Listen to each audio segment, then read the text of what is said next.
Okay, welcome to the open session before the board goes into closed session. We are here in case there's any public comment, either online or in person. So I will pause for a second.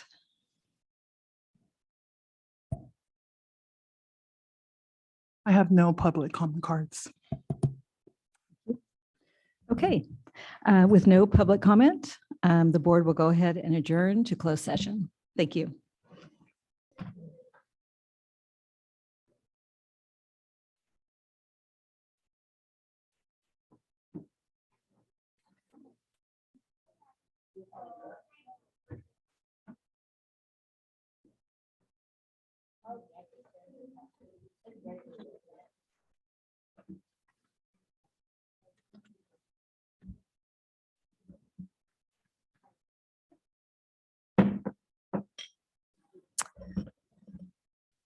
Welcome, everybody. We're ready to start. Welcome to this meeting of the Board of Trustees. Just a couple notes. If you would like to make a public comment and you're in the audience tonight, we have some blue cards that can be filled out and given to Laura here at the end of the table. If you're part of our Zoom audience, there are several opportunities to speak. You can do it during public comment for items that are not on the agenda. You can also make comments at each of our agenda items. So, if you're part of the Zoom audience, you would just raise your Zoom hand and you'll be called on during the time for public comment. So with that, roll call, please. Student trustee Stead. Here. Student trustee Osuna. Absent. Trustee Thompson. Here.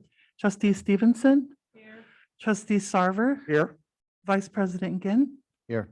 President Dubois. Here.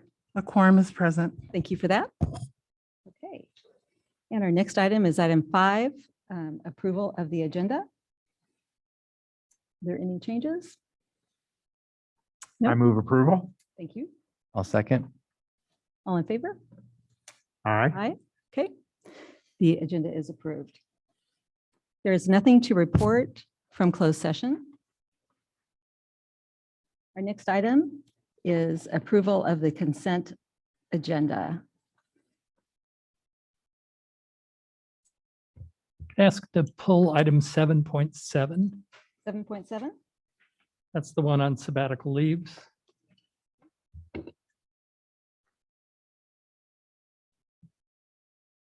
Anything else? Okay. Can I have a motion to approve the consent agenda without item 7.7? So moved. Thank you. A second. Thank you. Roll call. Student trustee Stead. Yes.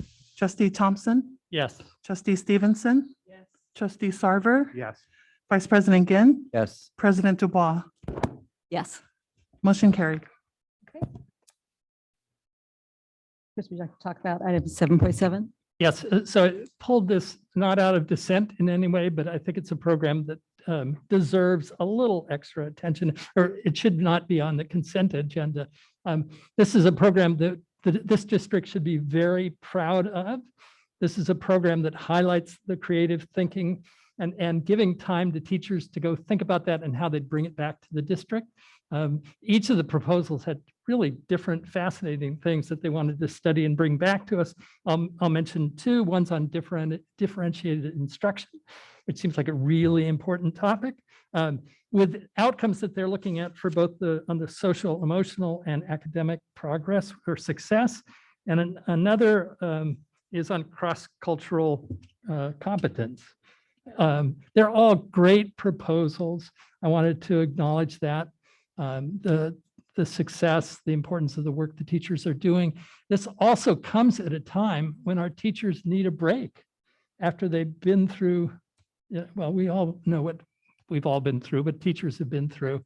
And so if this helps us a little bit with retention, if this helps bring new ideas back into the district. If this simply recognizes teachers for their contributions to the district, it's doing a lot.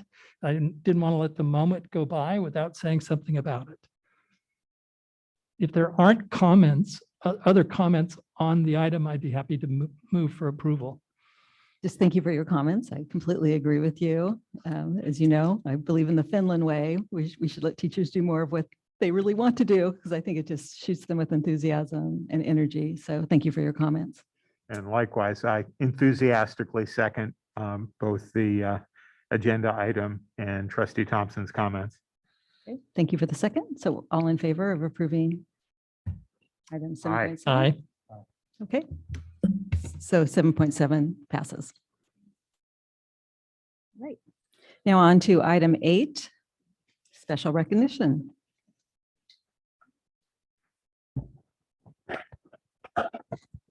Good evening, everyone. This is the best part of the agenda. And so this evening, I have the pleasure of recognizing one of our very own, Lily Quiones. Yay. Oh, wow. Come forward. Ms. Quiones has been a valuable member of our district since 2010 as a bilingual parent liaison at Menlo Atherton High School. And as of 2021, she joined the district office as the district newcomer family liaison to support families in the Newcomer Welcome Center. Lily wasted no time using her interpersonal skills and positive nature to strengthen the connection she previously established with our bilingual parent liaisons to build upon and to create working relationships district-wide with our registers, BRTs, and site leaders as part of the onboarding process for our newcomer families. With the increase in enrollment this year, Lily's role is more crucial than ever in supporting our school sites. Her position has helped us learn what prevents and/or delays a newcomer family from completing the enrollment process. With Lily's diligent advocacy, we have greatly improved our communication with local agencies to increase access to vaccines for school enrollment. She has also created community circles teaming up with school psychologists to help reinforce personal connections with the students, help them adjust to their new environment, and connect them to resources at school and in the community. Lily also initiated a collaboration with the comprehensive school sites to offer an information night for parents of newcomer families, students, and ELD 1 through 3. Thank you so very much. Congratulations for the important work that you do. It takes a family in order for us to sustain ourselves. And with that, I would like to present the certificate of recognition. The Sequoia Union High School District Board of Trustees proudly recognizes you, Lily, for your exceptional interpersonal skills, advocating efforts, and outstanding hard work to support all newcomer families, and that's all students as well, within the Sequoia Union High School District community. We could not do it without you and others. Thank you. Thank you. It's an honor. Thank you. Thank you. Yes, it's an honor for me to work for this district. You guys are amazing. This is my family, MA. I started MA and now I'm new here at the district office and you guys have been super, super supportive. Thank you so much.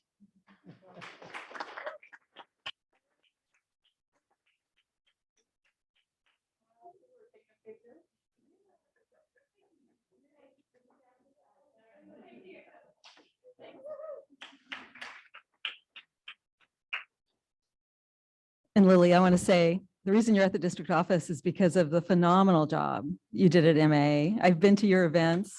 I know how much you support parents and families. I heard about you before I met you. People kept talking about Lily. It's like, who is Lily? And then I finally met you. So thank you. You are a best practice example of how to support families. So thanks.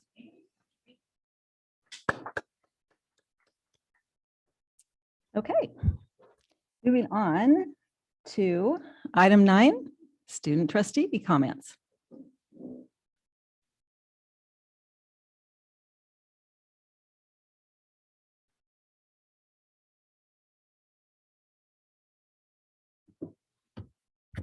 Thank you. I would like to give an update on students wearing masks and staff wearing masks since masks have changed from being mandatory to strongly recommended. I would say for the most part, although it varies by classes, the majority of students still wear their masks. However, so far in my experience, students and staff are respected regardless of their mask choice, which is something I strongly applaud. And I think it shows the high integrity and respect we have for each other in this district, which is something I would like to thank all members, students and staff alike in this district for. And that is it. Thank you so much. Thank you. Wow, that's really good to hear. Comments from the Sequoia District Teachers Association. And I heard that Edith is on Zoom tonight. Hello. I wanted to take this opportunity to thank the district for continuing to fund sabbaticals. We know how, Said he can't do anything. can you hear me? It's hard to hear. Can you Very quiet. talk All right. really loud? I've never been accused of being quiet Wait, before. wait. I have all the volume up for Zoom, so she needs to come close to her Okay. mic. Yeah. I'm being told you need to come closer to the mic and really project your voice. All right, I'll use the teacher voice. I'd like to thank the district for continuing to fund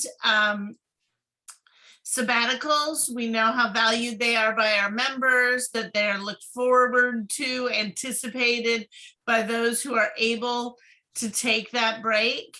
And we know that we had quite a bit of interest in the program this year, and we were glad to see so many approved. We are also anticipating our spring break coming up as a little bit of a respite for teachers and students. And we are, SDTA will be having a little social gathering tomorrow to try and build on some collegiality and community as a group. And we are looking forward to coming back and hitting that 7-week stretch before the end of the year, renewed and reinvigorated. Thank you. Thank you for your comments. And do we have anybody from the American Federation of State, County, and Municipal Employees?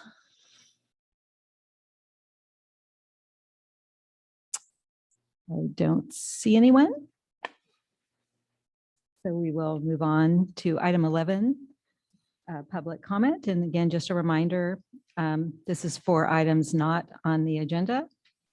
You can either fill out a card if you're here or raise your Zoom hand. To the chair, I've received no cards from the public. Thank you. So I don't see any comments. So that moves us on to our first information item, the ALCAP community input presentation.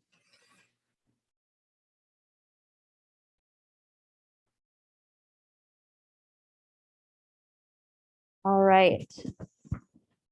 I do think that one more person needs to get credit for Lily being at the district office, and that's Janelle, because I don't think Lily would have come if Janelle had not already been here. So good recruiting, Janelle. They have been a dream team.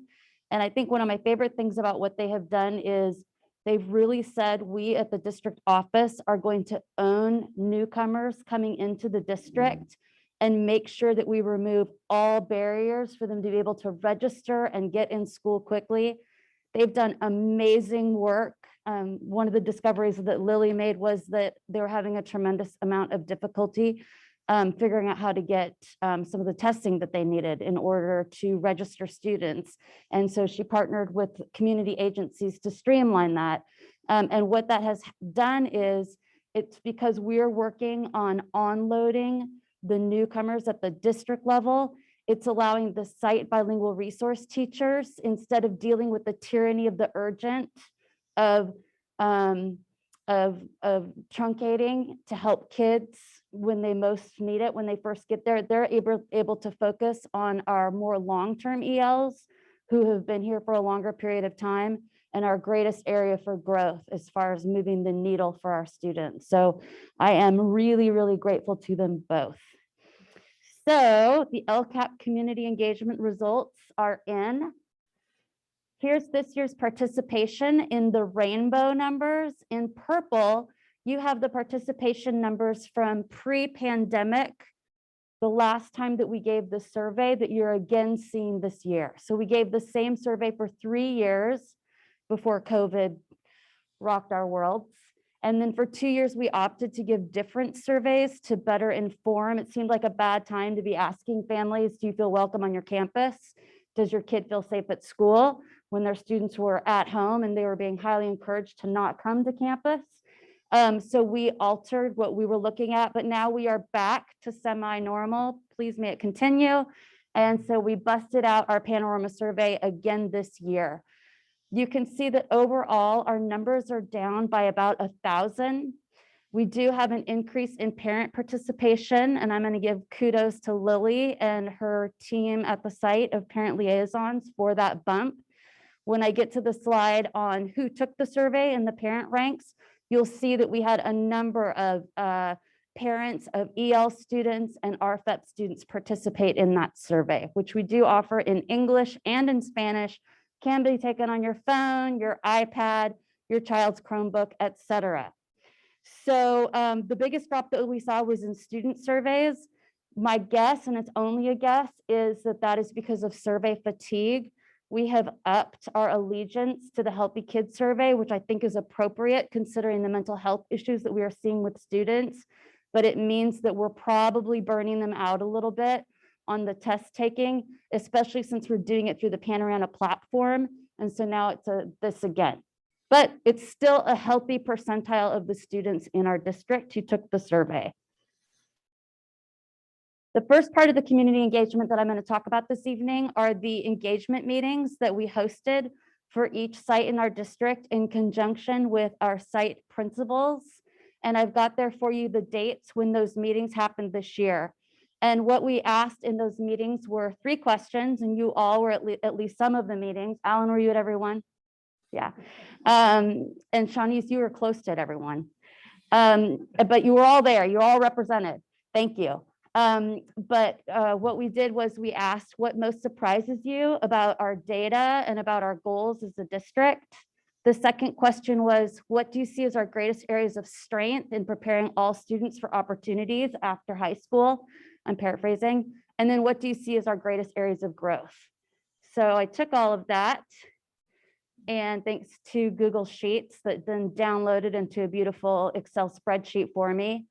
And what I did was I took the most common comments at each site, and then I looked for commonalities among them.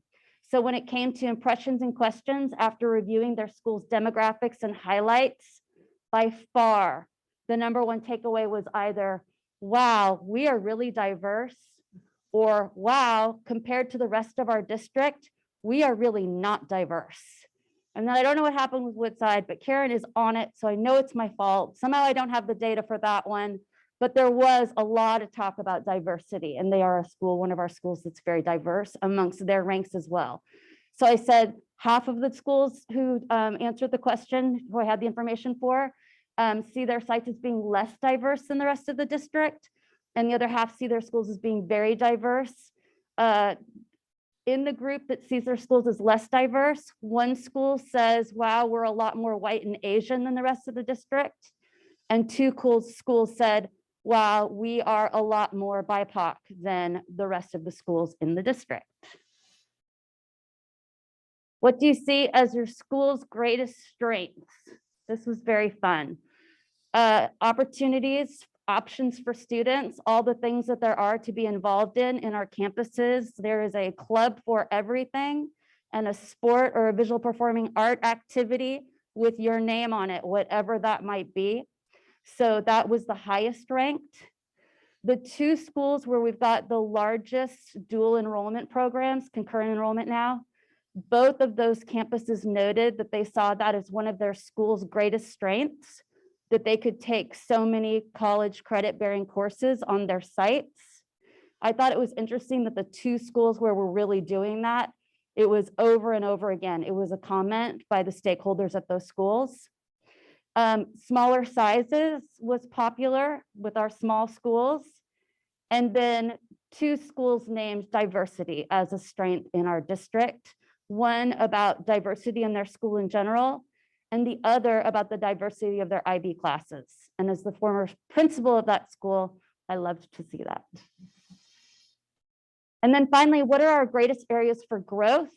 And our greatest area for growth at 5 out of 5 of our sites was we want to know more about post-secondary opportunities and about careers. So some kids express that as more about college, but far more students and community members express that as, I want to know what I can do. What are my opportunities when I leave here? What are high-paying jobs in the area? What might be a good fit for me? So that was, on the one hand, frustrating to see, right? Because that's a major component of what we're trying to do here at the secondary grade level. But also, I feel like we've got some great initiatives underway right now that are going to help to address that. So the Spotlight Survey, the growth in pathways, and the growth in job shadowing opportunities that are coming together.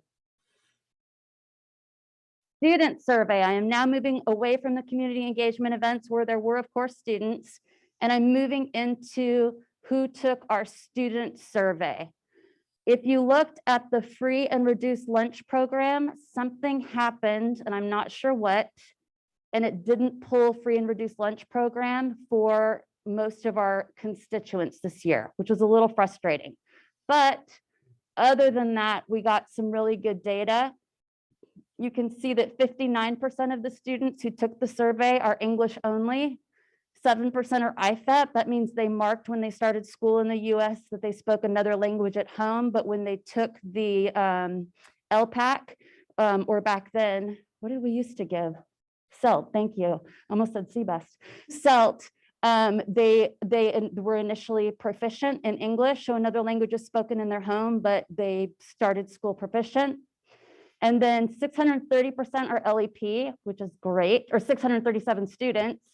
That's a big chunk of the percentile of our students who are LEP. And then another big chunk were our RFEP students.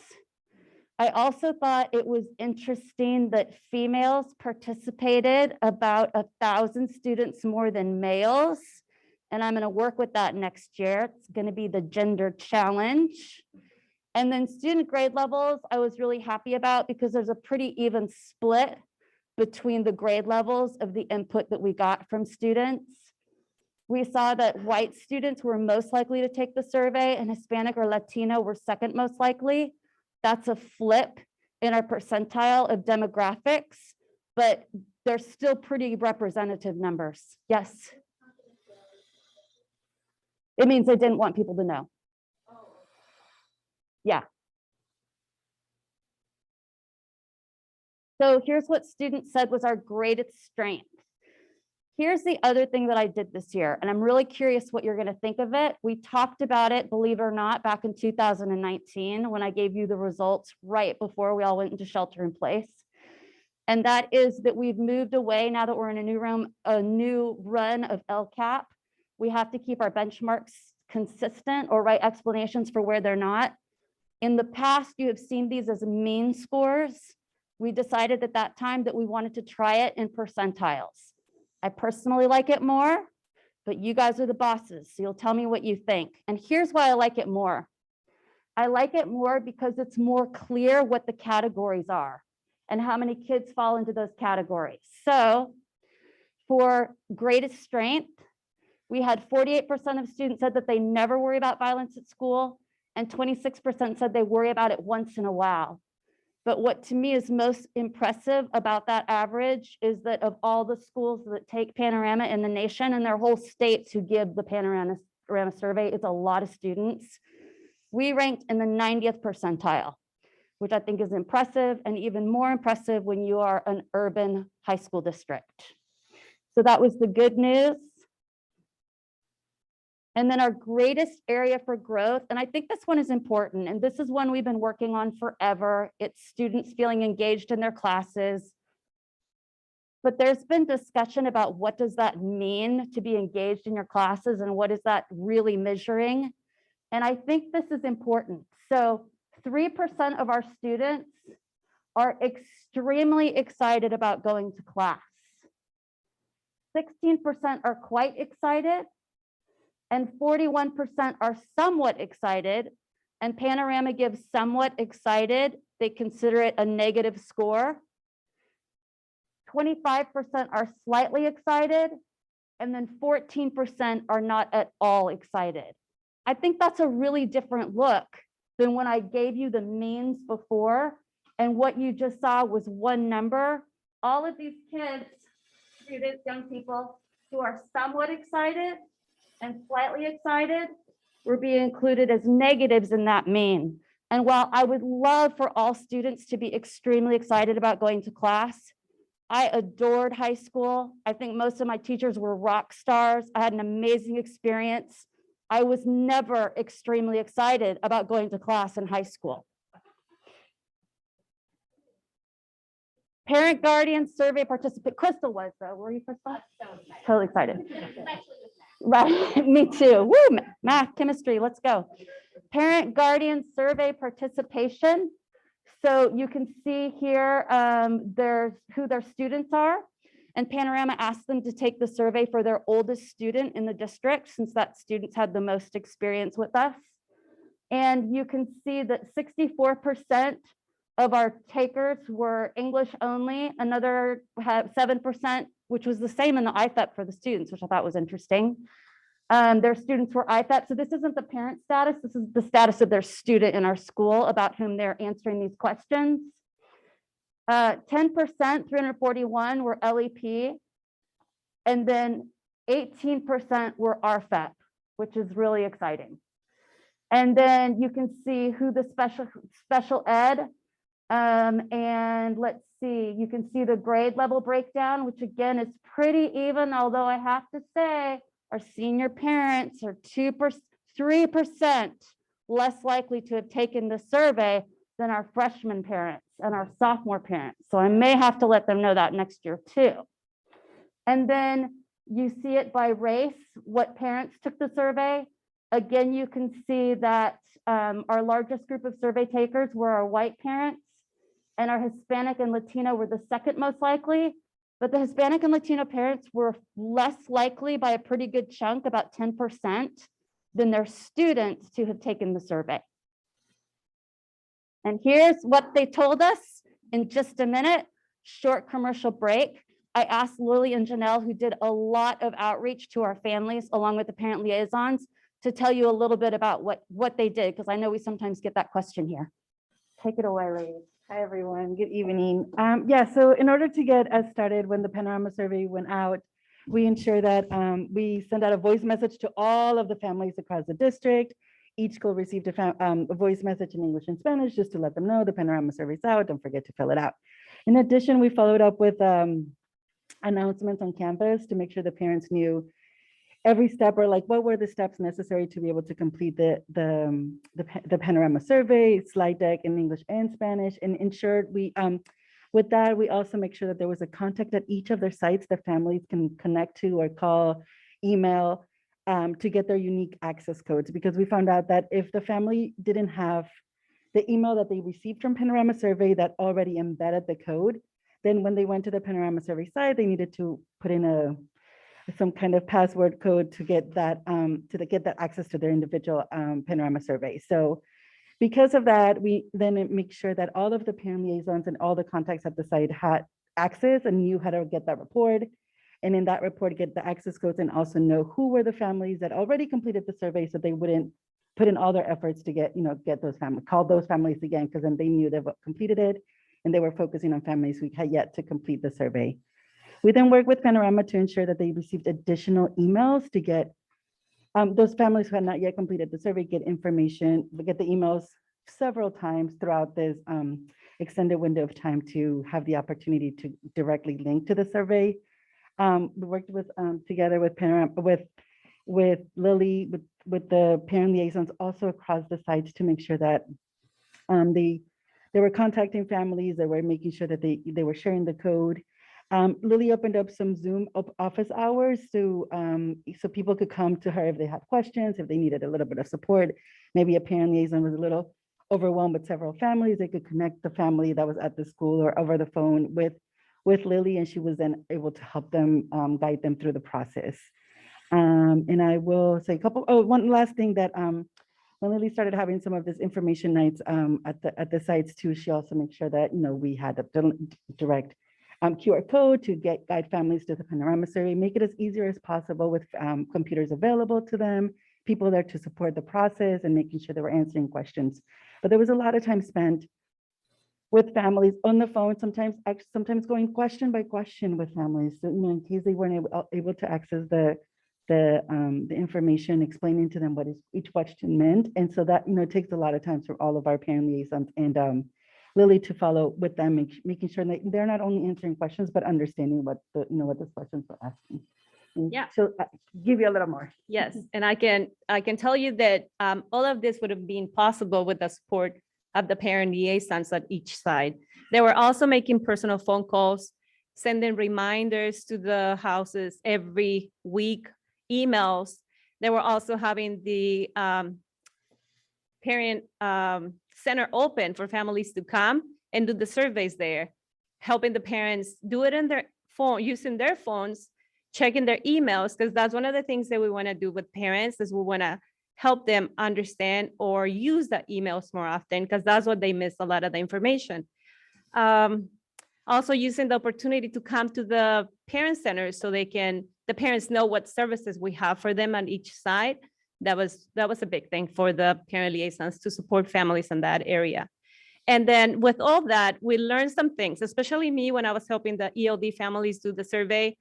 And some sites report the same thing as well. Parents have some ideas. We have some considerations for families for next surveys. They want to know if there's any possible way that we can send the surveys via text message, because that will be easier for them to answer questions. And then also we learned the parents are not using their emails consistently. So that's what I go back and tell you guys, that we want to help the parents understand that a little better. And they also ask if we can do the surveys and using different words that they can understand better. And this is, again, telling you my ELD community that is new to the country. So we want to think about that. Thank you. Thank you. So here's what they told us. And I know you guys, this is an obvious one, but I thought it mattered. And since the two behind the grade, oh wait, no, that's the wrong slide, sorry. Greatest strength. 62% said their students did not feel at all unsafe, and 27% said they felt only slightly unsafe. That again is a better percentile average than 90% of students surveyed nationally, which is a little sad because a lot of elementary school parents take this survey and we beat out 90% of the schools in the country. That makes me sad. I don't want to beat out elementary schools on that one. ParentGuardian Survey, this is our greatest area for growth. This is the one where you're going to give me a no kidding. 74% said they almost never meet with school staff in person. Well, that's because they haven't been able to for the last couple of years. I went ahead and left it in there because the two questions that were the two other candidates for greatest area for growth were also about access to being on campus and being involved in their kids' educations. And I just think it speaks to, wow, hopefully we don't have a new surge coming our way, and let's look forward to next fall when hopefully we can get back to normal and get that percentile, which for us is usually very strong, back up to where it used to be. Certificated staff survey participation you have here before you. Greatest strength, and I think that this follows with what Isabel said about mutual respect. You can see that only 6% of staff answered that there was that we were only slightly respectful with each other. 18% said somewhat respectful, but the vast majority said quite respectful or extremely respectful relationships between students and staff. And I liked that no staff felt the relationship was not at all respectful. Greatest area for growth, 19% said they almost never receive feedback about their work, and 18% said they receive feedback once in a while. There's also a sometimes, which is not a word I love. I think it's really vague, but 38% of our staff said sometimes. But my husband's idea of feedback sometimes and my idea of feedback sometimes, he thinks if he affirms me twice a year, I know how much I matter to him, right? So that's like, and I want like twice an hour. So that's a little subjective. I'm not so sure about that one. But the 19 and the 18%, I think make our cause for pause. Classified staff survey participation. We had far fewer staff in our classified ranks take the survey, which I thought was interesting. We hear most that they feel disenfranchised and that we need to do a much better job on offering trainings and growth opportunities for them. And we only had 105 survey takers amongst those ranks compared to 500 teachers. Greatest strength, this is interesting. Classified and certificated had the greatest strength and the greatest area for growth in almost the exact same percentiles. Again, they felt that the greatest strength was that staff and students were extremely respectful or quite respectful. And again, nobody said not at all respectful. And then the greatest area for growth was feedback on their work. Here are a few takeaways. I know there are many more. More exposure to college and career opportunities was almost a universally expressed desire amongst our community engagement meetings. Getting families back on campus in 22-23 is going to be really important.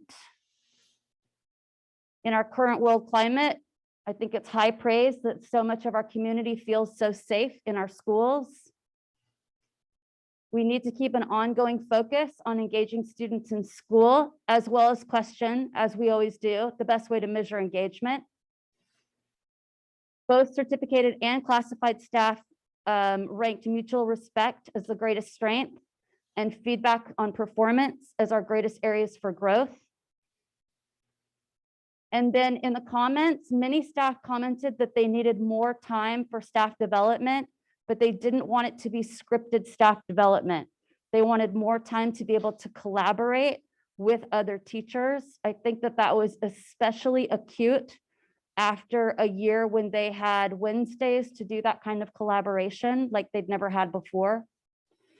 And then we had about 1,200 fewer survey takers, 1,150, this year than we did in 2019-20. But when I share these numbers with other people in my position, I get wow, you get a lot of input. So we can always get more, but I do feel good about the number of people who take the time to tell us what they think and help us come up with a better LCAP. And we will continue to give you feedback as we continue to develop the actions and goals for the LCAP based on this feedback and other feedback that we have gotten. And you'll hear more from us in the months to come.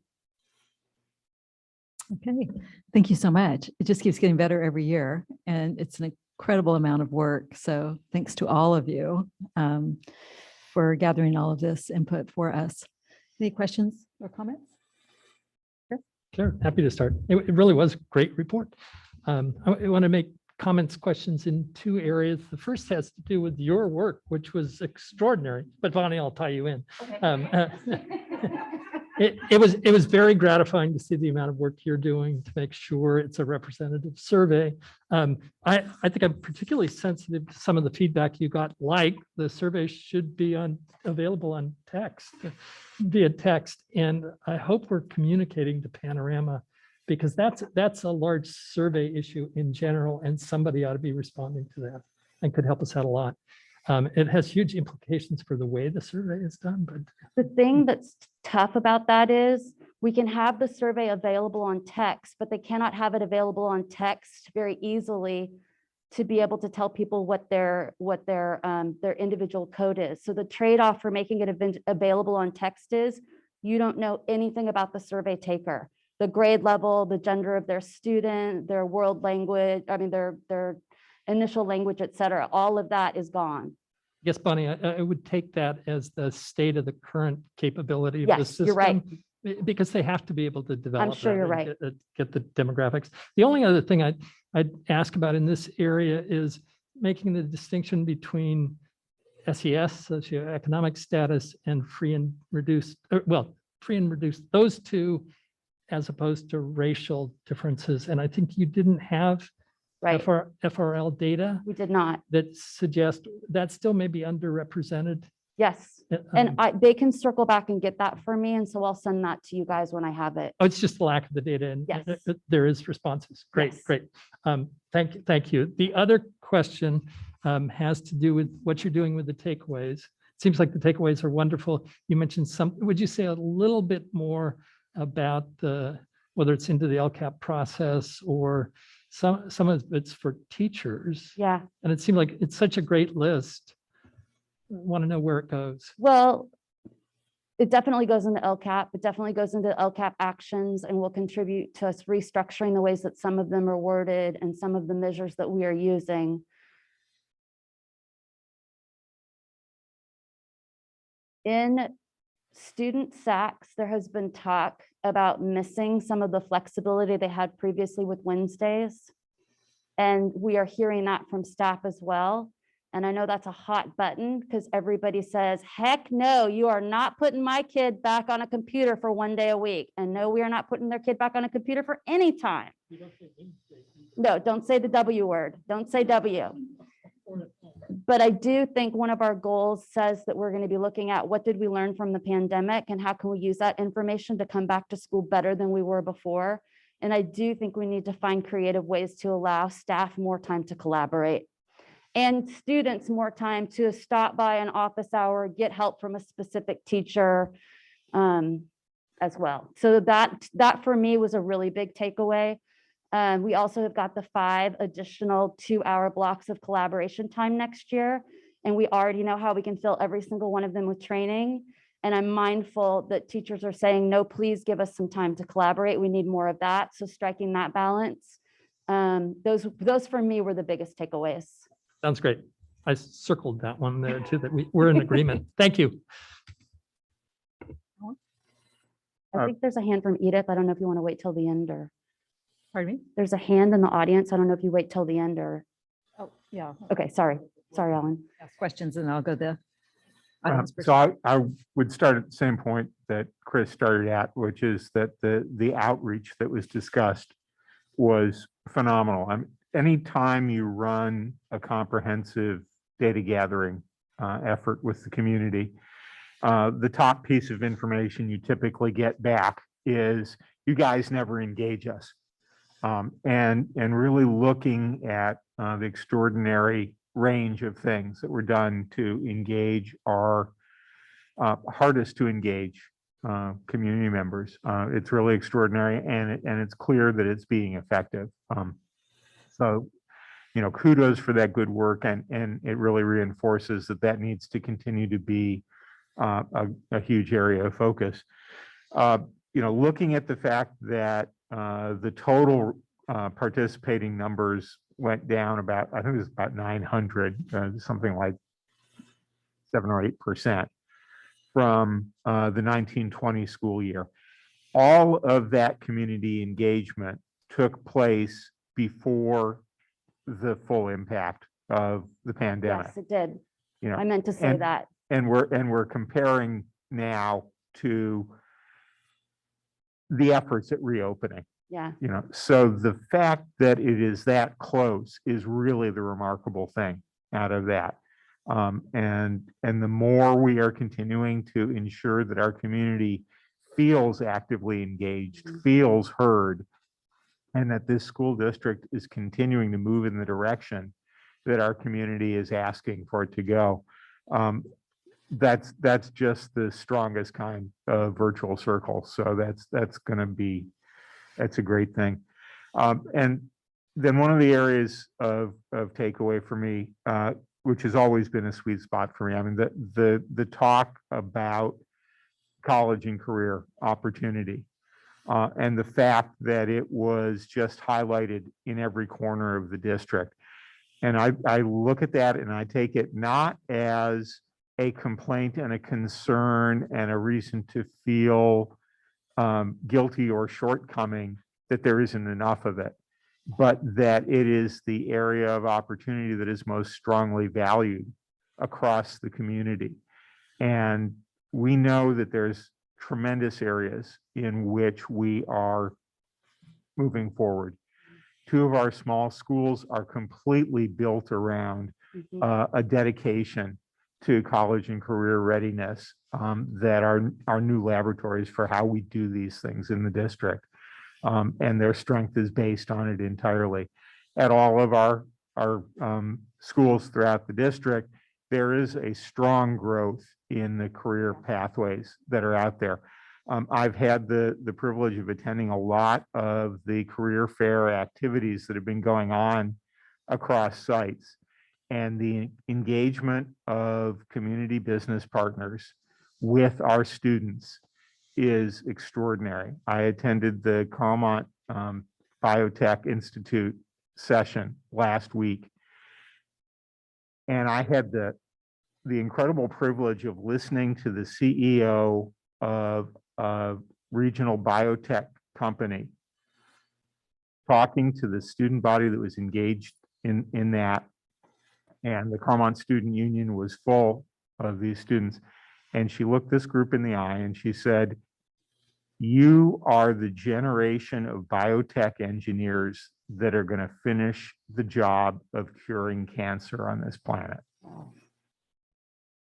And then business representatives from throughout the industry met with the students in small group roundtables throughout the morning to back that up and show them the opportunities they have for engaging more fully in the industry and leveraging off of the education they're receiving. And this is representative of what I've been seeing at the various sites. I can't strongly enough give kudos to all of our CTE departments, the teams that are out there, and the work that Tiffany Verkel Yes. and Faith Valskow are doing in pulling these things together. And that is being backed up by the next meeting I'm looking forward to tomorrow of our Spotlight Committee. And I know it's been a huge struggle to get everything we want turned around in time. And it is eventually going to be an incredibly useful report, individualized to every student in the district, showing them their path forward to the college and career opportunities they're looking forward to. And all of this, we're continuing to have the feedback that great things are happening and more of it is wanted. And I'm excited that we are continually being able to deliver more of that. So I thank you for a tremendous presentation and the knowledge that, you know, all of this information is continuously being translated into an ever improving school district.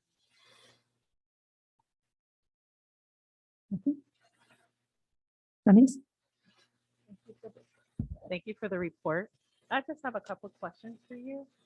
Can y'all hear me? Uh-huh. Okay. Oh, alrighty. There was one slide, Bonnie, that talked about, you said the third one, somewhat excited about Yes. school.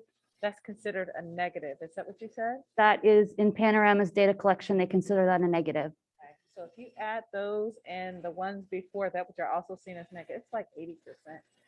No, Is that number wrong? Help me. I will, hang on. Oh, I'm not a math person, so. Well, I'm not either, so it's the blind leading the blind. Let me get back there. Because it's 14%. Student survey area for growth. 14% said they were not at all excited about going, and 25% said they were excited. So actually, you're right. I apologize. If you add in somewhat excited, but I'm sorry, I wouldn't. You wouldn't. No, I don't think that's fair with high school students to expect that they're I was gonna. like, that number is high. It is, but quite excited or extremely excited to go to my classes. I mean, that's my take, my alone take. But I think somewhat excited. It might be okay. Okay.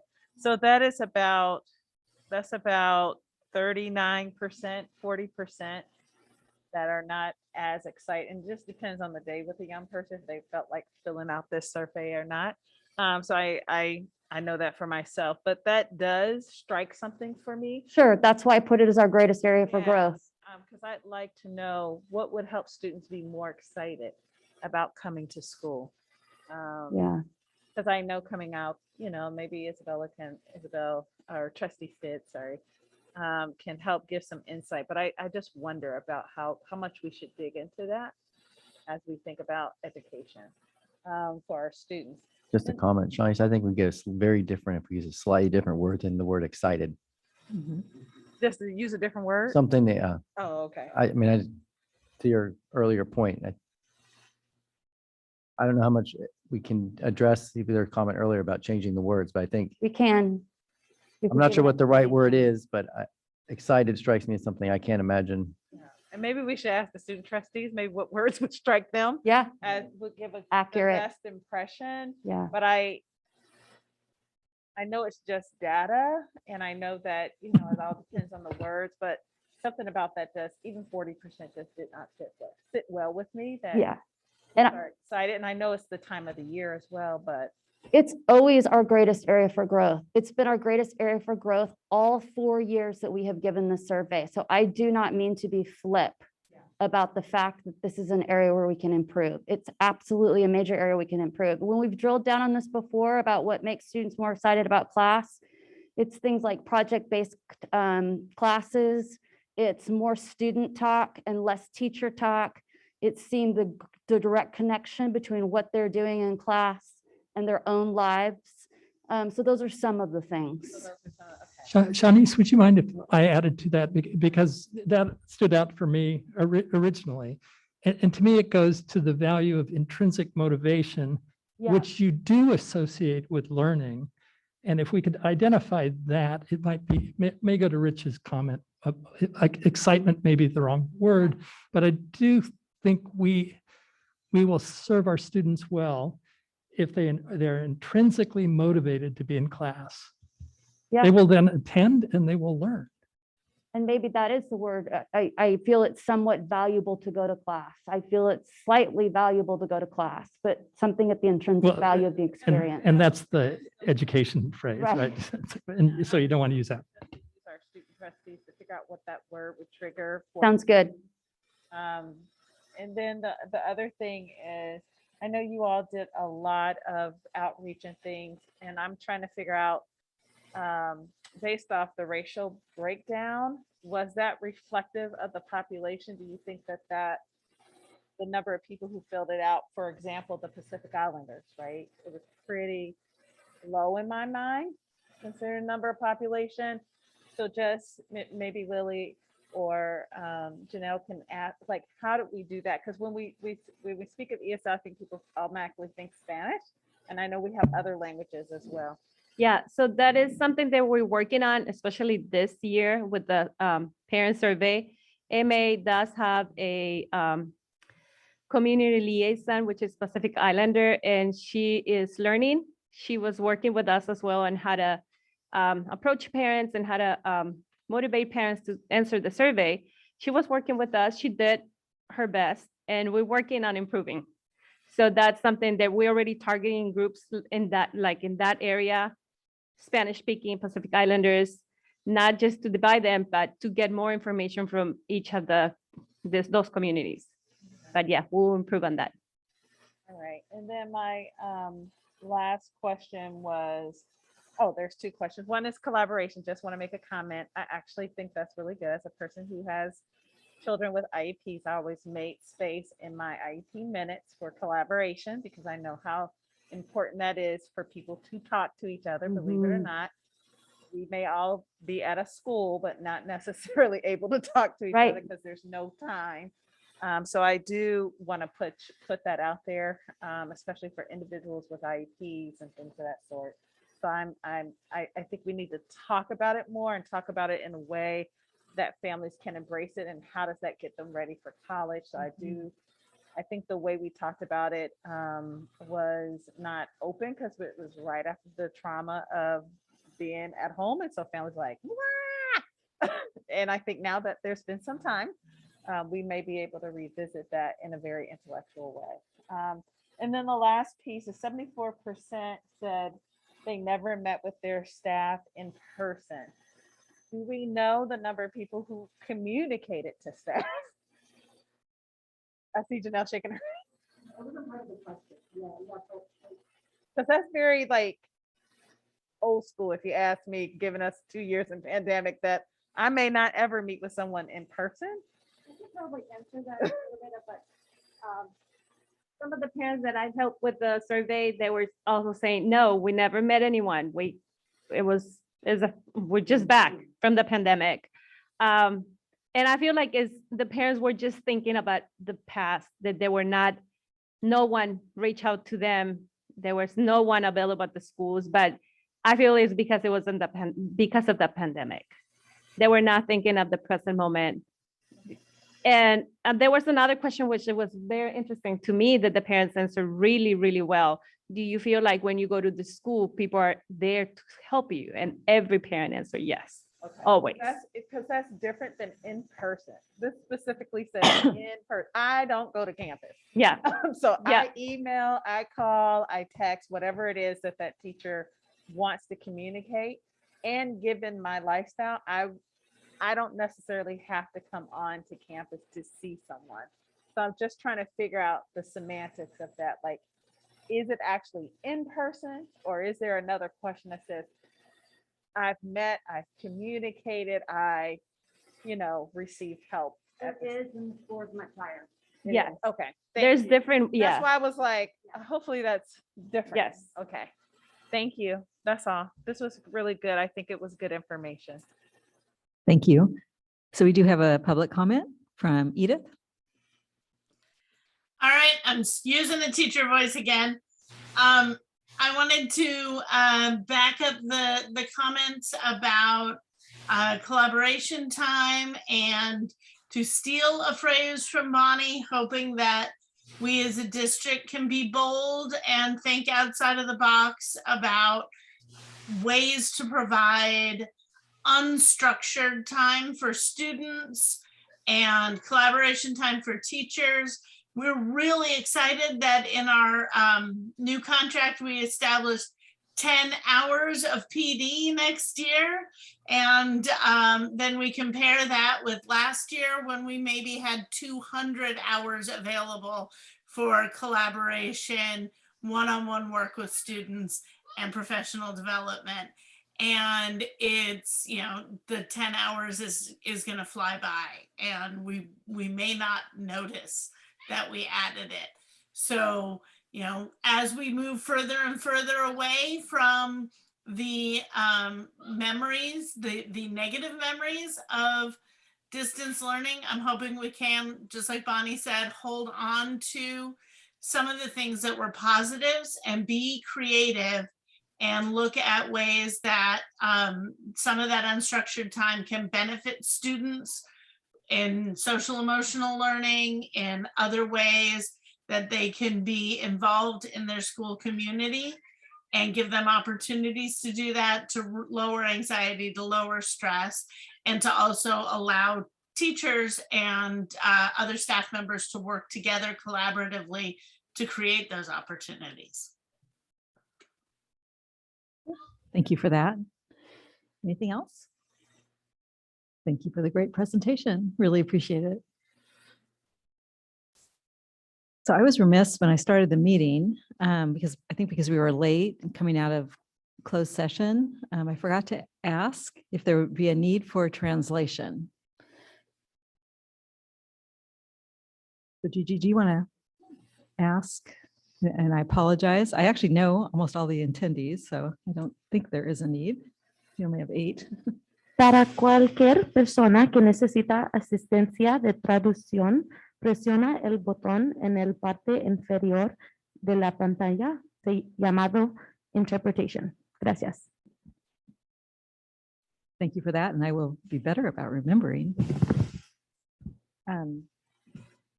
Okay, we are now at item 13, and it is a public hearing in consideration of the adoption of resolution number 1709, which is approving the adjustments to the boundaries of the district trustee areas pursuant to Ed Code Section 509.5 and Elections Code Section 22000.1. So this is the point of the meeting where I open the public hearing to see if there's any public comment on this item. So I'm opening public hearing. And I don't see any hands going up. So I will close the public hearing. And we'll be addressing this further down in our agenda. Okay, now on to item 14, discussion on board self-evaluation. Bunnies?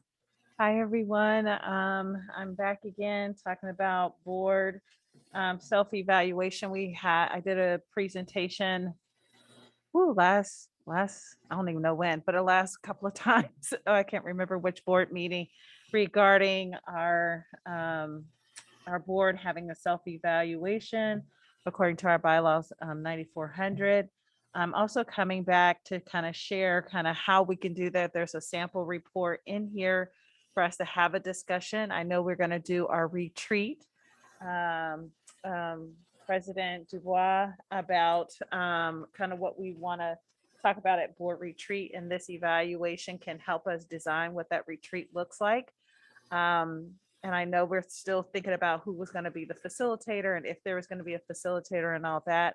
But there's two ways to do this board evaluation. We could go through CSBA, who does the whole thing, or we can actually just do the evaluation, self-evaluation, and use that to kind of shape our retreat that's going to be in June. So I just wanted to make sure I brought that up and then have a formal discussion and whether or not we can use at least their report. Do you have the results of the polling and what board members? Did I miss that? Oh, it hasn't been shared yet. Okay. Okay. So the results are first choice board self-evaluation and communication. So it was a tie between the two. Thank you. You guys voted on communication. Thank you. Sorry. Should I be a little more? We don't know how you feel. Okay. You did it very well. It only takes 10 years, right? Should I stop saying that? Second choice, school site update, which I think would be really good. And last choice, workforce housing. So does this mean we can do all? Oh, we're also doing superintendent's evaluation, right? So can we do 4 things? Who should I look at? 2 would be preferred? Just 2? Okay.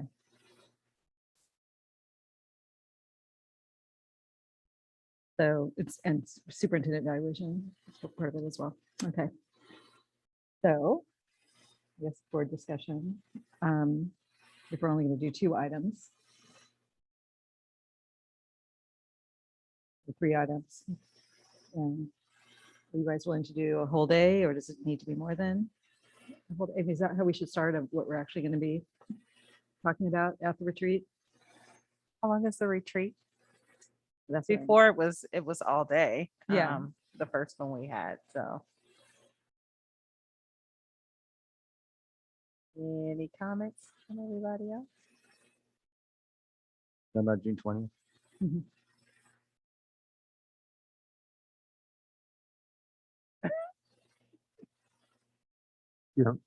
My sense is that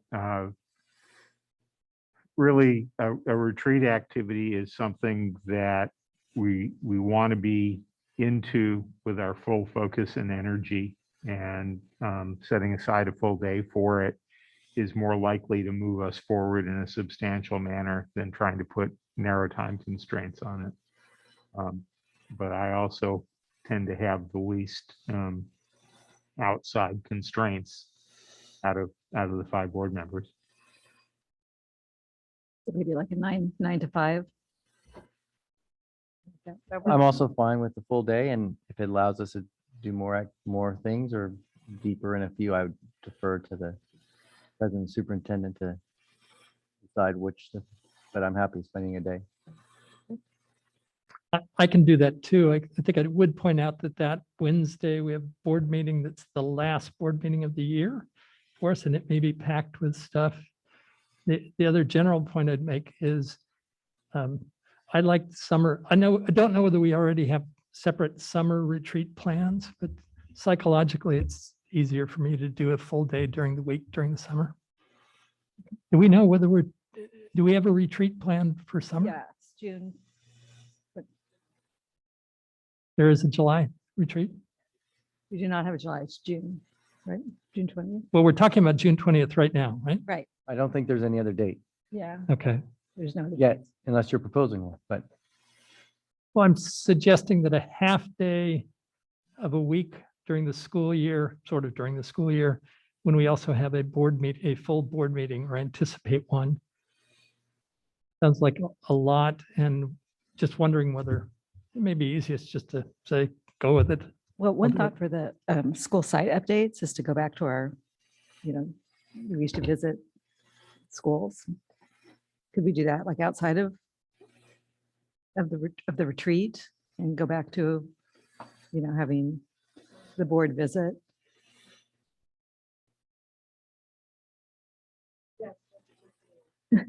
Okay.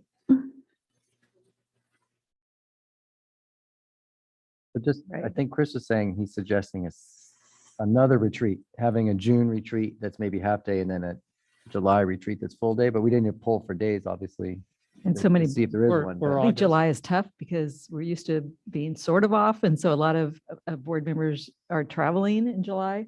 So Or August, but Yeah. that In was August would- the might point be I was better. trying to make. I don't mind. I do like the idea of a full day though, because I feel we're often rushed. If you guys don't mind. Well, Alan said the same thing, that he Yeah. preferred full day, and I do as well. I think Chris is saying he's okay the full day, but he prefer it in the summer. And I think Might the there be superintendent, Consideration for the following week, so it's not the same week as the board meeting, if that's the concern. actually can't do it that week. I already made plans around it. So I'm fine with full day on the 20th. Thank you for interpreting. So do you need more feedback on board No, self-evaluation? Just the self-evaluation, depending on who we choose as a facilitator, we could still just do the tool. Uh-huh. And that can help shape some of our conversations and give us input. So, And so you get input before in working with the, because every person would have their own code, it's only $200 uh-huh, and it helps shape the conversation. uh-huh. Okay. Right, any other feedback? Good. Anything else? that you So we're need? doing the Okay, self-evaluation. well, it made first choice. Yay. So I think we're doing it. And we're both happy. We're the most excited. How are you guys doing down there? We just, we'll see how the force training goes. Doesn't usually work very well, but we'll try again. Okay. With that, I guess I should move on and quit while I am ahead.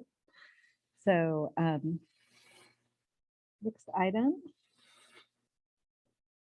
Item 15, approval of request for declaration of need for fully qualified educators.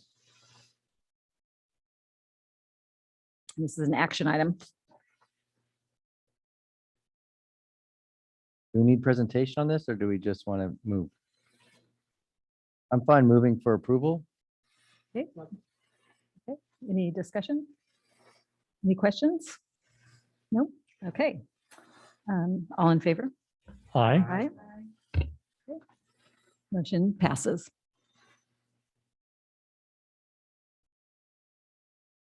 Okay, next item, 15.2. Adoption of Resolution 1709, approving adjustments to the boundaries of the district's trustee areas pursuant to Education Code Section 5019.5 and Elections Code Section 22000.1. Given that we've already had a discussion last meeting and a hearing today, I would move approval. Let me just make sure that we don't have any input. We asked earlier, but take another second to see. Seeing none, I'm also happy to second. Okay, so we do have a first and a second, and this is a roll call. And Trustee Stead, Yes. Trustee Thompson, Yes. Trustee Stevenson, Yes. Trustee Sarver, Yes. Vice President Ginn, Yes. President Dubois. Yes. Motion adopted. Okay, thank you.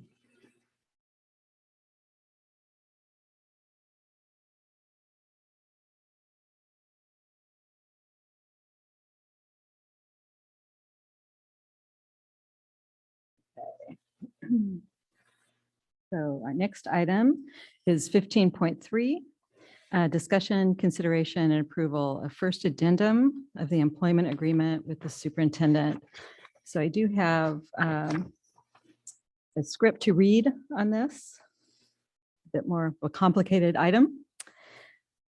So the next agenda item addresses the board's open session discussion and possible approval of a first addendum employment agreement with the superintendent, Dr. Darnice Williams, regarding her employment as superintendent. This proposed first addendum employment agreement also addresses the terms of her employment. The board will discuss the first addendum to the superintendent employment agreement, which, if approved, would adjust the superintendent's compensation. The associate superintendent earns less than an employee on the assistant superintendent salary schedule.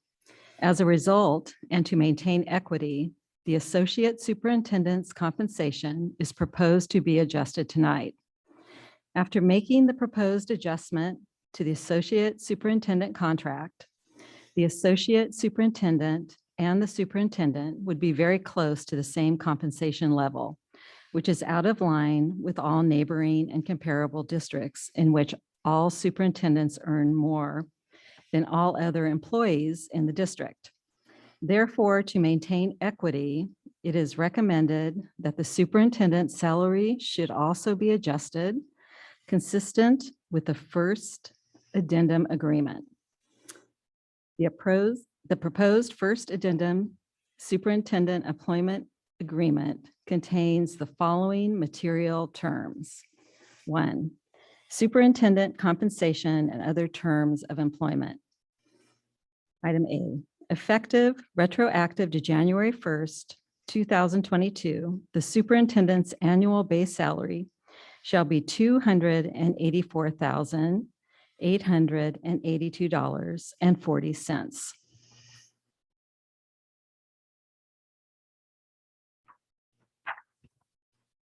The superintendent shall receive $1,283.30 per year for a master's degree and $1,283.30 for a doctorate degree. Item B, merit-based step advancement, effective July 1st, 2022. If the superintendent receives a satisfactory performance evaluation from the board for the prior year, then the superintendent shall receive an annual base salary of $291,970.25, effective beginning July 1st, 2022. The master's degree and doctorate degree stipend shall be increased by 2.5% on July 1st, 2022.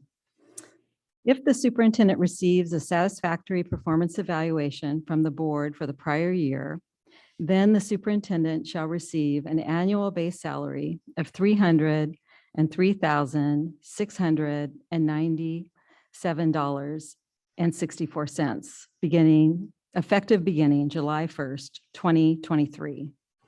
The master's degree and doctorate degree stipend shall be increased by 2% on July 1st, 2023.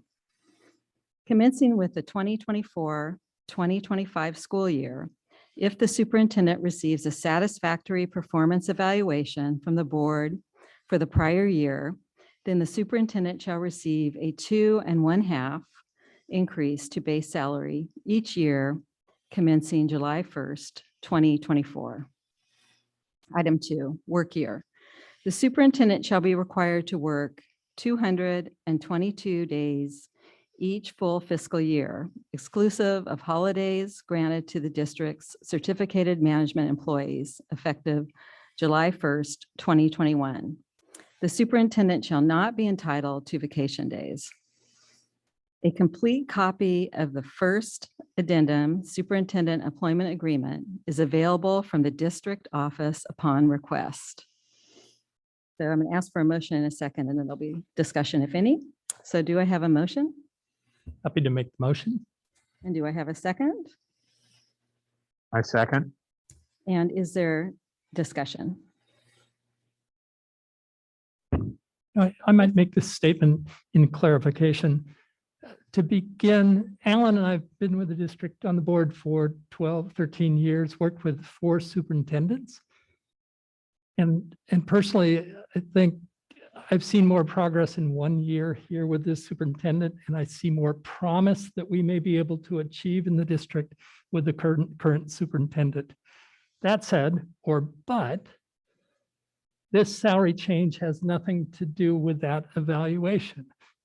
I hope she knows that support from her board, because I think it will help her move forward and achieve the goals she has for the district. But this is all about equity. And the terms were pretty dry in the way they're described to us and read out in contract because they're written by a lawyer. The point I guess I'd make, because I looked at salaries as best I could find them of district leadership up and down the peninsula, there tends to be a range of $40,000 to $130,000 separation between the top paid and the second paid person in the district. Our superintendent was below all of those numbers, and it looked like it was going to drop even further. The average of those 9 districts that I looked at had a $75,000 separation, and I think we were down to 20 something. And so this was a necessary equity adjustment that I'm happy to move for approval.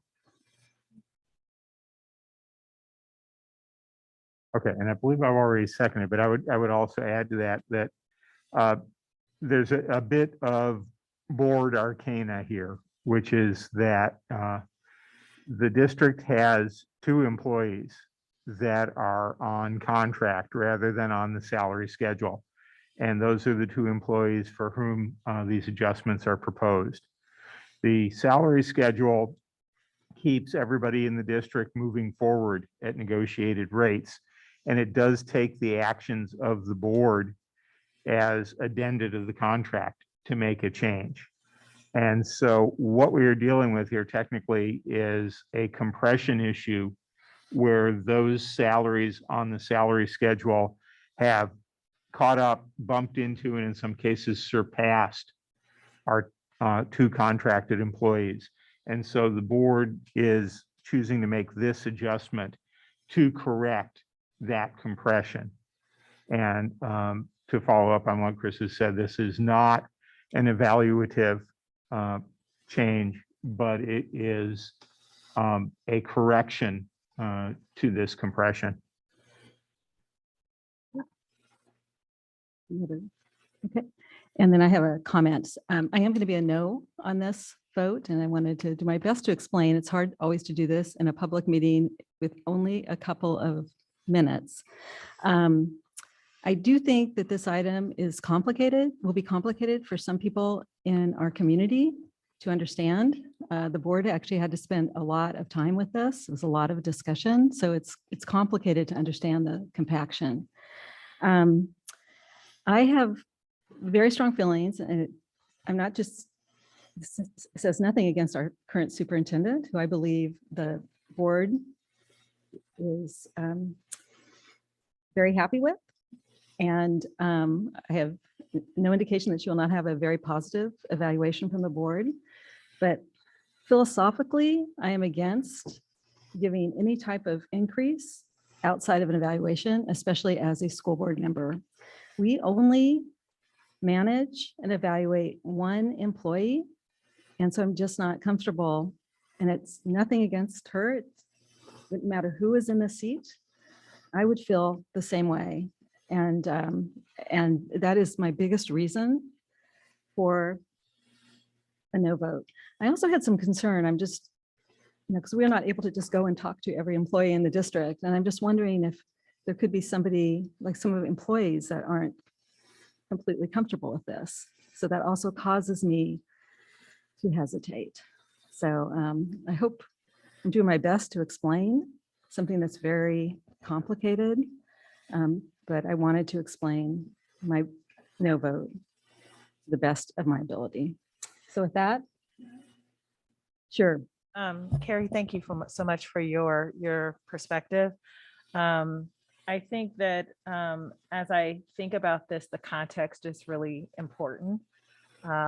This was not two people coming to us or one person coming to us saying, give me a raise without an evaluation. I don't think that's what this was. I think what this is looking at it very strategically and very factually about what the discrepancies are.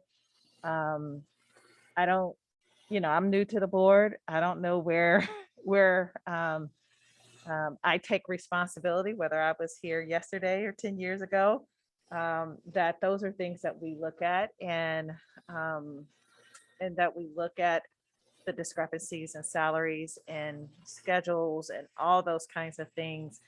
What I am confident in, and even though this could be hard or difficult for others, and I'm ready for people to email me or call me so I can explain it. I have no problem doing that.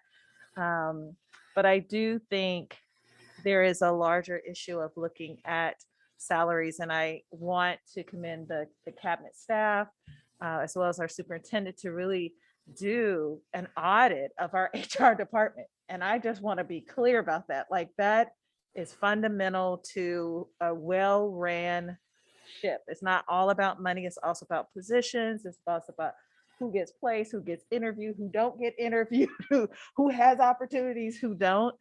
And I think that if I take it out a wide scale and really look at the larger picture, there are just questions about HR, schedules, all these different things. And this is just one thing that came up.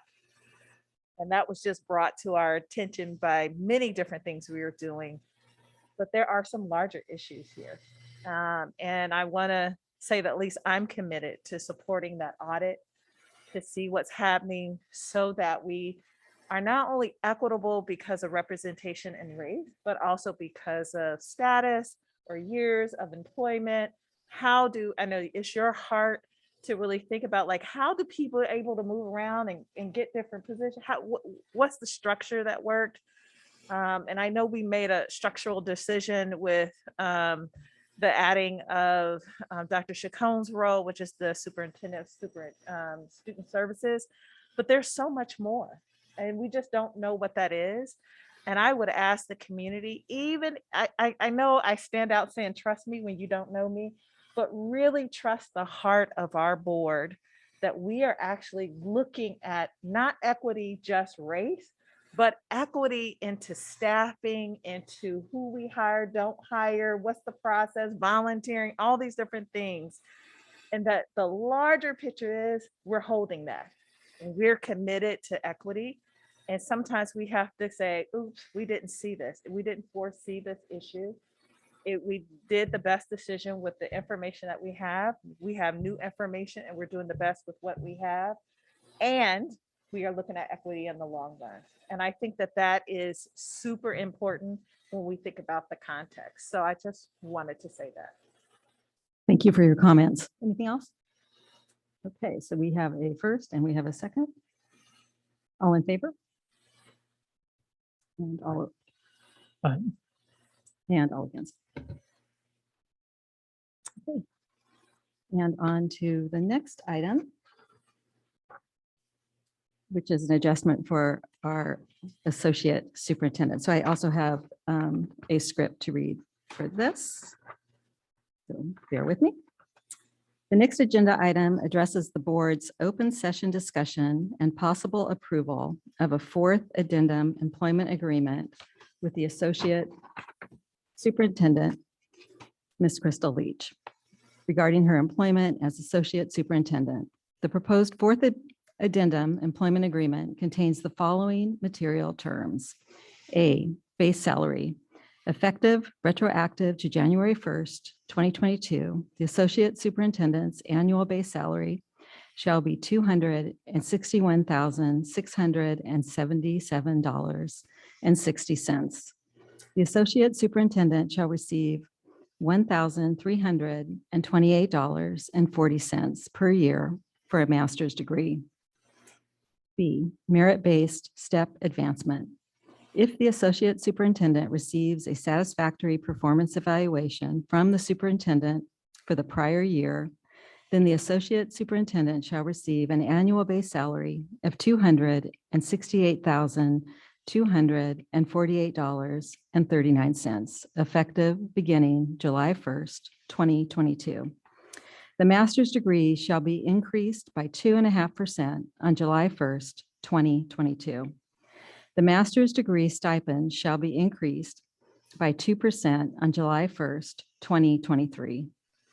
Commencing with the 2023-2024 school year, if the associate superintendent receives a satisfactory performance evaluation from the board for the prior year, then the associate superintendent shall receive a 2.5% increase to base salary each year commencing July 1st, 2023. A complete copy of the fourth addendum employment agreement for the associate superintendent is available from the district office upon request. Is there a motion? And a second, and then we'll have discussion. Did make a motion? Okay. Any discussion? I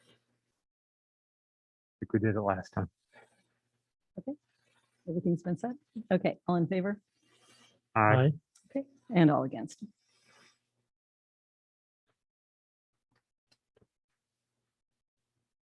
Okay.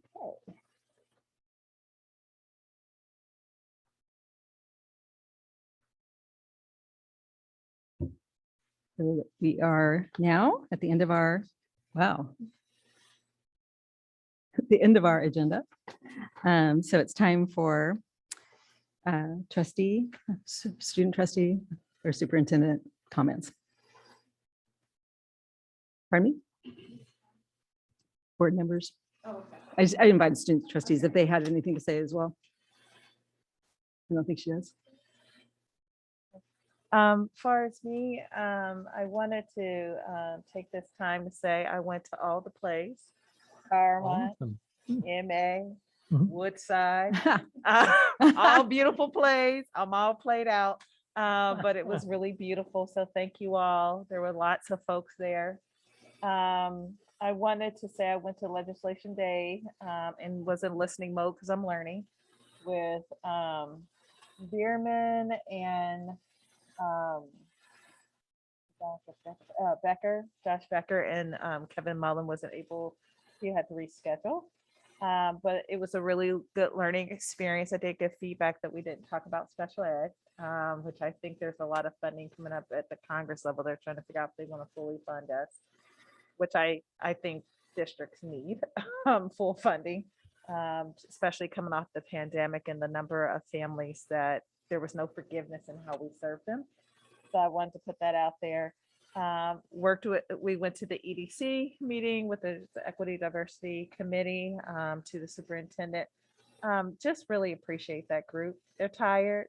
There's been a lot of stuff. The sites are tired, but they're still deeply committed to the USC work, to thinking about how do we maintain staff, but also looking at the quality of educational services. Not saying there's no quality, but just like, you know what I'm saying about it.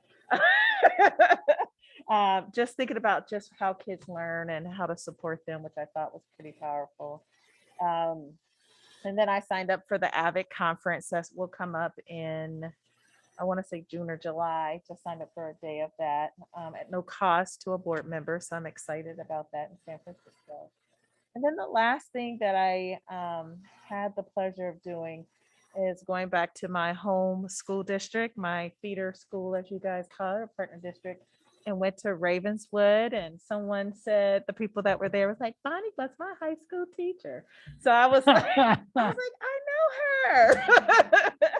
her. So Paige and her family from San Carlos, she's a teacher in that district, and her parents and her sister are teachers in the San Carlos district. It was like all these feeder schools there. But I was able to see their math and some of the things that Bonnie had shared about hands-on learning and things of that sort. They are really doing some new things at Ravenswood. And so I was excited to hear about that because math was one of the areas of opportunity for that district. So I was excited about that. And so one of their board of trustees there, their math, seeing the math coach there and their principal. And so, and like 20 kids showed up, 25 kids and parents going around doing math. And so I think it's kind of cool to see what other districts are doing, that some of our partner districts are doing, so that we know how kids are going in. So my hope is that, you know, someone would invite me to one of our other feeder schools, but I thought it was refreshing. It was refreshing. So thank you. Thank you for that. I'll go next. We'll just go down the line.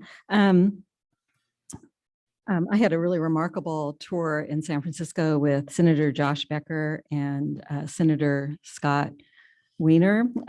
Josh Becker called me to talk about school masks, and I said, I don't want to talk about masks. I want to talk about mental health. And I guess I was so forceful. He took me with him on a tour. And it was really just amazing, so inspirational, because sometimes I have wondered, like, what are they doing in San Francisco? Because it's just so painful to walk the streets, right? And so I really got a taste of some fantastic collaboration. I visited Hummingbird, which is actually a harm reduction site. So that's a site where they do, you can still be using, because so often people are not ready to give up. And often people who are seriously mentally ill do self-medicate with very dangerous drugs. And that's because the illness is so bad. And so I saw amazing partnerships and compassion and many success stories. So I was really inspired. And Scott Wiener knows a lot about mental health legislation in the works. And I think because he represents San Francisco. Anyway, it was just really a wonderful day, and I was so honored to be with them. Thank you, Shanice, for going with me to the Carmont's choir show. It was the first time that the kids were on stage in 2 years, I think Genevieve said, so it was really a wonderful night. And Rich tagged along for a conversation with one of our teachers. She's a retiring teacher, but she's been in Washington, D.C. It's not a sabbatical, on a special assignment with the US government. And it was an amazing conversation. So kind of whipped me into shape on mathematics and STEM and the shortage of people who are prepared for the jobs. So it was a great conversation. I also, last weekend, went to the OAA conference, and that was also just really great to be with other community people supporting our kids. And I am very appreciative of the work of the North Fair Oaks Community Center, what they do to put that on, and how it's supported by Redwood City together. So that's it for me. I'll just quickly say I also was part of the parade of attendees of some of the performances. I was going the first weekend of a couple of performances. I saw Freaky Friday at Woodside with the cast in masks on the Friday night just before the mask mandate changed over to strongly recommended. On the following night, I saw The Old Man and the Old Moon at MA, where the cast was, for the most part, unmasked under the new direction, but the audience was entirely in masks.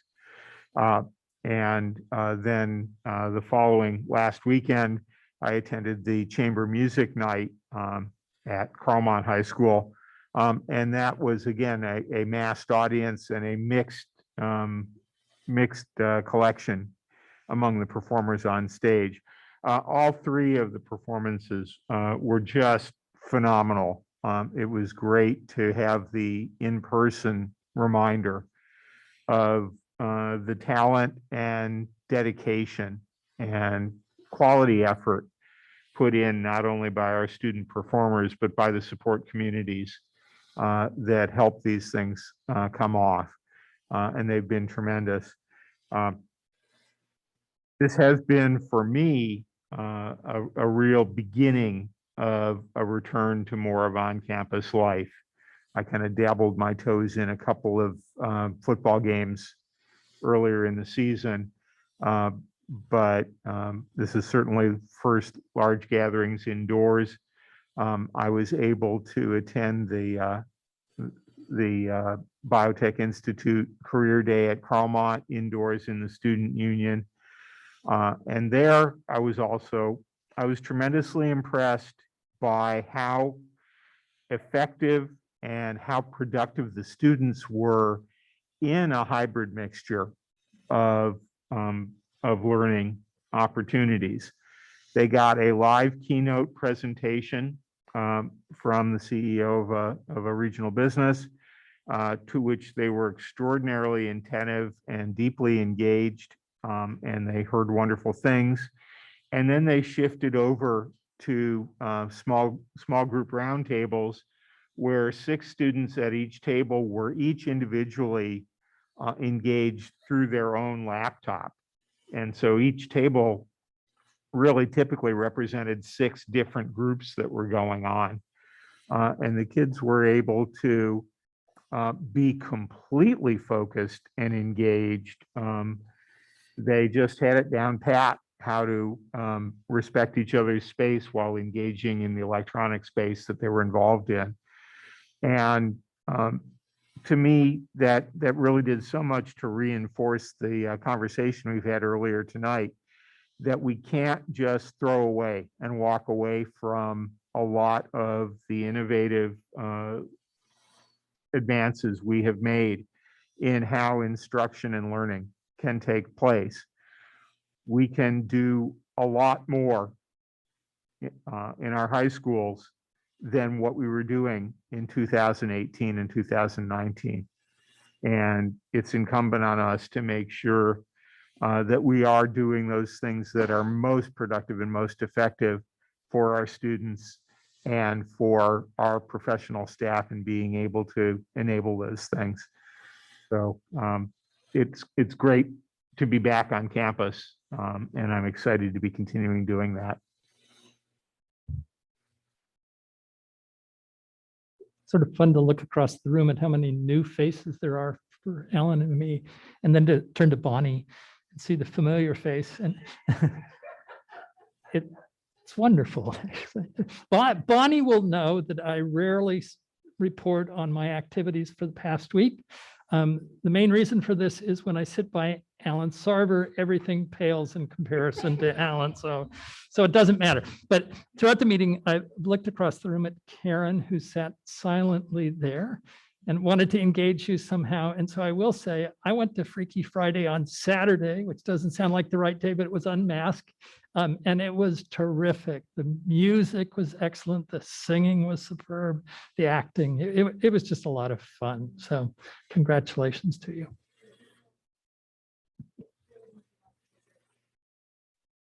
Whether they can see us or not. Okay, with that, do I have a motion to adjourn? You passed. Second. Okay, meeting is adjourned.